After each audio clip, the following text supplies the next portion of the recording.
What's going on, guys? Aaron from Top Tier Gaming here, and today I'm coming at you with a board breaker tier list post Cyberstorm Access, and I was really wanting to wait on this tier list for a new ban list so I could actually have my thoughts all gathered with a complete new format, but Konami is doing the thing where, we're probably not getting a ban list, guys. I mean, maybe someday. I am making this video sort of because I feel like if I upload this board breaker tier list without a ban list, it will summon the ban list, and that's sort of my goal today. But I do want to talk about board breakers sort of post Cyberstorm Access, what will be good versus, Pearly and Super Heavy Samurai, Mana Dome, all the new decks that have come out.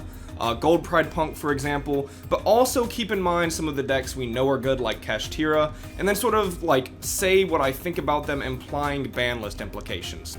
So yeah, before we hop into it, I do want to let you guys know, Discord link down below, along with all of our other social media links.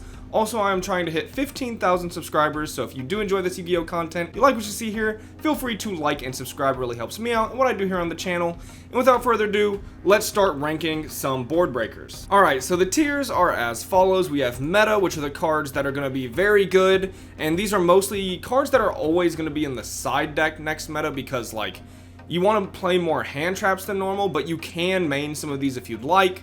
But meta, and then of course very good, are cards you definitely want to see somewhere in your main or side because they're that good.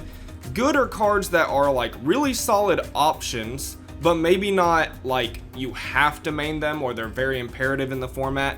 But they're definitely solid. Okay or niche are cards that are like fine or very good in a particular strategy and really just for that strategy. Or they're just like outclassed, but they're still like fine. And then LOL, which is just cards that are really not good. Getting into it, starting with, I guess, we have Alpha here. We'll rank Pankratops with Alpha. Both of these, I think, are like, I'll put Alpha in okay or niche and Pankratops in good. I do think Pankratops is better. Alpha is more niche for like beast decks. Is Pankratops even? I do think Pankratops is better than Alpha, but is he enough to where he should be in good? I'll put him in okay.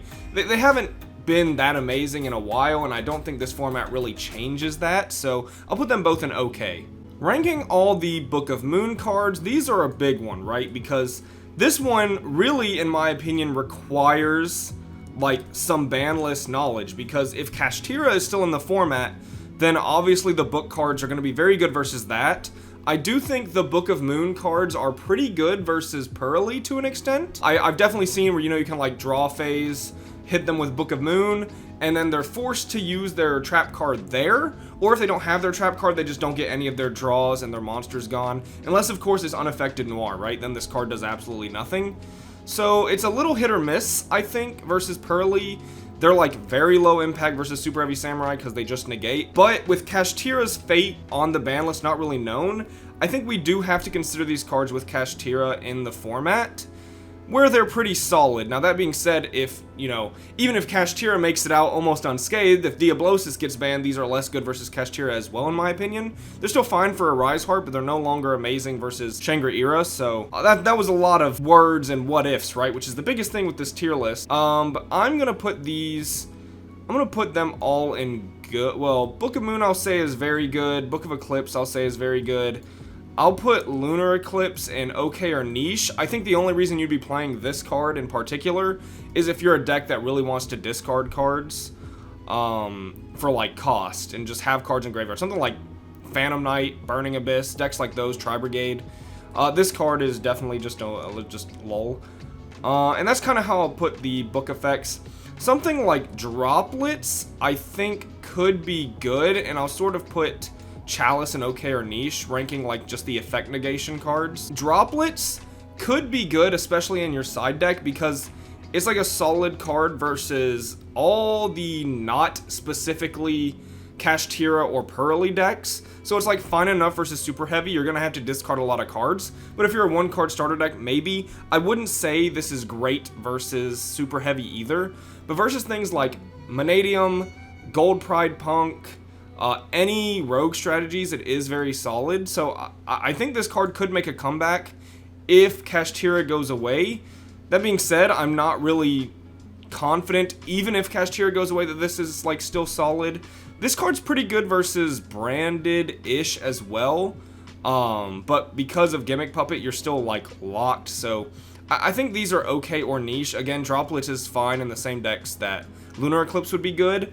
And also into matchups that are not Kashtira or Pearly, it could be very solid. I guess talking about effect negation, I am missing probably the most important one, which is Dark Ruler No More.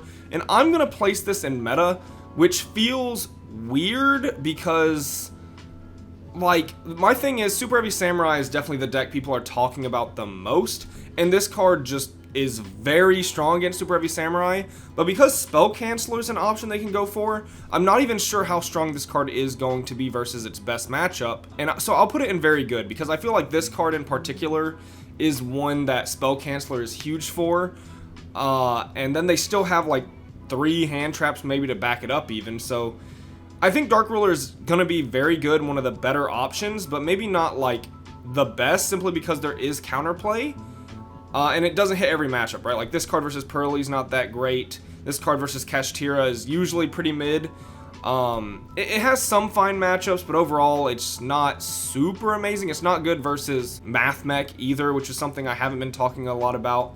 Just something to say about Droplet is this card actually is very good versus Math Mech.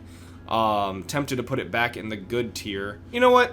Again, adding on to what I said earlier where this card could be okay, I think Math Mech being probably a popular deck as well, Droplet could be good. But yeah, Dark Ruler I'm going to put in very good because I think it will be very solid. So talking about the tributes, the cards that tribute your opponent's monsters, so things like Gameciel, Kurikara, Lava Golem, Sphere Mode, these cards, I think most of them are solid. I'm going to go ahead and put Kaijus. And then if you're playing Pearly, Santa Claus, if you want to run that instead, Kaijus are going to be very good. One, they're like one of the few outs to unaffected monsters, and Noir is going to be prevalent enough where I think Gameciel will be good. It's great versus Kashtira if that's still a deck, right? Because hitting a Rise Heart is solid. It's going to do something versus everything. So even if it's like not super high impact against something like Super Heavy Samurai, you know, this still can trade with like 3 or 4 Appaloosa Negates. It can trade with like Exterio if they're going for that route, or Naturia Beast. I've seen them do that as well. It can trade with very floodgatey monsters, even things like Spell Canceller, to then hit them with a Dark Ruler. I think Gameciel is just going to be, I say Gameciel, but all Kaijus are going to be very, very good, so I'm going to put those in meta. Same thing with Kurikara. I think Kurikara may be less so than Kaijus, but this is another card that's going to do something. The problem is you have to make sure you're playing a deck that can sort of play into your opponent's board, because like against Super Heavy Samurai, to really hit them for the highest impact, you're gonna have to play through 2 or 3 negates, right? Before this card just becomes insane. But I do think if you resolve this card and summon it, it's very powerful and can just win you the game. So I'll put Kurikara here as well. I don't think there's anything making her less good, so I'll put Kurikara here.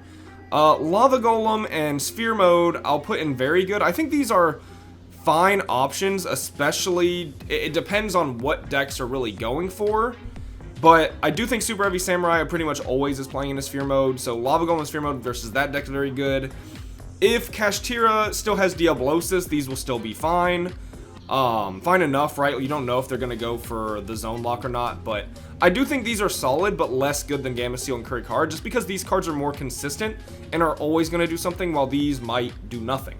Talking about some back row destruction, so we have Cosmic Cyclone, Feather Duster, Lightning Storm, Twin Twister, Evenly Matched. I mean, Evenly Matched is a lot more than that, but, you know, back row removal all the same. Cosmic, I think, is very good if Runic is still here, which is another deck I haven't been talking about that much, but if Runic is still around, I do think Cosmic's very good. Feather Duster, I'm going to put in very good as well. I feel like you're just always siding one Feather Duster. Well, not always, but pretty often. Lightning Storm, honestly, I'll put it in very good as well. I think back row destruction isn't going to be that great. Like, don't get me wrong. There's not any back row decks that I think will be too prevalent. I mean, Dinomorphia got support, but that's not, like, super scary for most people. You have Labyrinth still. You have Trap Tricks as, like, a rogue option. These are like, still decks, but I don't think, like, they're going to be too prevalent. So that being said, the reason these cards are still in very good is I feel like you always want, well, not always, but for most events, like especially not maybe the highest tier events, you'd want some back row destruction in your side deck. So like these are very solid. Twin Twister I'll put in niche for the same reason as Lunar Eclipse, like decks that really want to discard this is like a fine card. Evenly matched, I'm gonna put it in good. So this card has been dominant for the last 3 months. That being said, I think evenly does get a lot worse in the next format for a couple reasons. One being the fact that Super Heavy Samurai are putting up 48 negates, so you're not resolving this versus them. Pearly, they don't really get hit by this card, right? Like, they're gonna keep their Noir, and you're gonna essentially out maybe a field spell and a My Friend, which is like killing some of their follow-up, but it doesn't matter as much in my opinion, so that's really weird. This card's never been good versus Math Mech. It's like okay versus Branded, okay versus Kashtira, but it's not really doing, in my opinion, what we have wanted it to do. It still hits a lot of like good decks very hard, like Rika, for example, and I think it will still be good, especially as like a back row destruction card. But definitely a tad bit down from where it's been, in my opinion. For some monster destruction and really just monster removal spells, we have like Dark Hole, Raigeki, Ultimate Slayer, and even Super Poly to an extent. And you know what? We will now be able to include Herald of the Abyss and Xyz Encore. Dark Hole and Raigeki, I'm going to put in niche. These cards just are outed by so many things and oftentimes don't do what you want them to do anyways.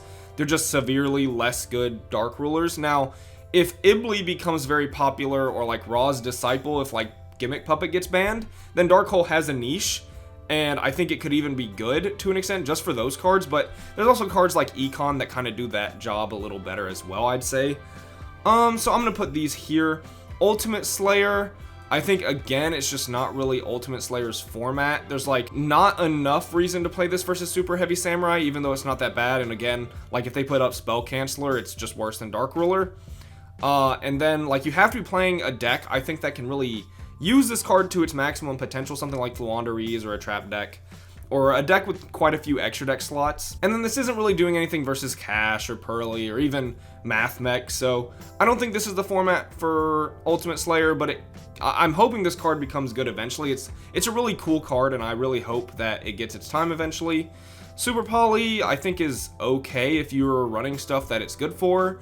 Like Baron and Appaloosa can make Mud Dragon, for example, so that's like good in a Super Heavy Samurai. There's a couple things you can make with this, so I think if you're like playing Branded or a deck with some extra deck slots and you want to play Super Poly, it's a fine enough card. Herald of the Abyss and Xyz Encore are really interesting because I think this depends on how good Pearly is in the TCG. Like, I don't know if Pearly is going to be as dominant as it was in the OCG because, you know, we don't know what our ban list looks like, so that's really tough. But if Pearly is dominant, these cards are pretty good. And Herald of the Abyss is nice because it's a thrust target, so that's why I think this one's pretty nice. And Xyz Encore is probably the best one because it can be activated in draw phase, so they don't get their draws, and that's really nice. So yeah, against Pearly, I would say Xyz Encore is like the best, but it doesn't have the thrust flexibility here, and it's really only good versus Pearly, so yeah, I'm gonna actually put these in niche. I don't know. It really just depends on how good Pearly is, so I'm gonna go ahead and put Herald of the Abyss in good, just because it's like a solid thrust target as well. If you're playing this for Pearly in the side deck, like, you might as well, because if you're running thrust anyways, right? Xyz Encore I find weird because if Pearly isn't meta dominant, there's no reason to play this card over a Kaiju that will be good in like every matchup, in my opinion. But if Pearly is very good, then you want to run this because it's like the best card versus them, arguably. So yeah, I mean, Xyz Encore is like okay versus Kashtira as well, right? It's like solid enough versus Kashtira. I don't know, I'll put them both in good just because without a ban list, we really don't know how strong Pearly is going to be.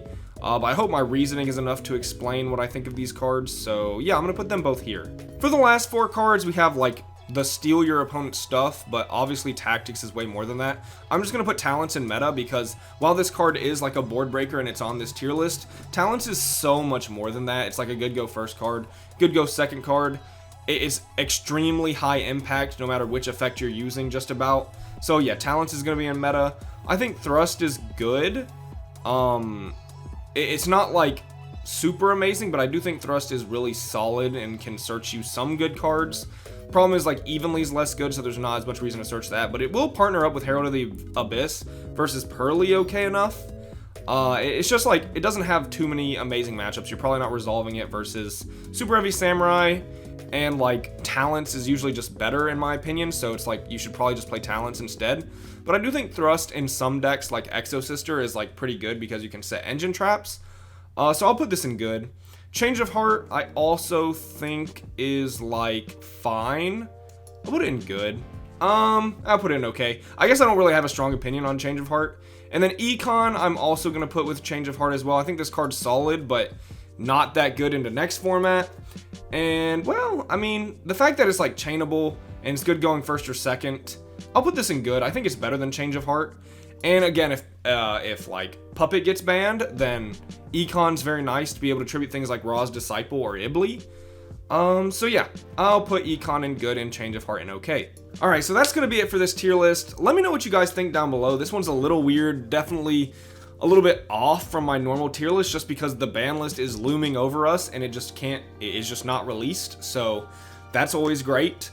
I'll probably redo this a couple weeks after the ban list, once we're kind of in that format when the ban list does come out, to get a better grasp on this. But I think going into Cyberstorm Access, this is like a pretty good representation of what I think is good. But yeah, there's a lot of variables with this, so let me know what you guys think down below. What are some cards I missed? What do you guys think will be good next format? I'll be sure to read your comments. And yeah, this has been Aaron from Top Tier Gaming. Bye, YouTube.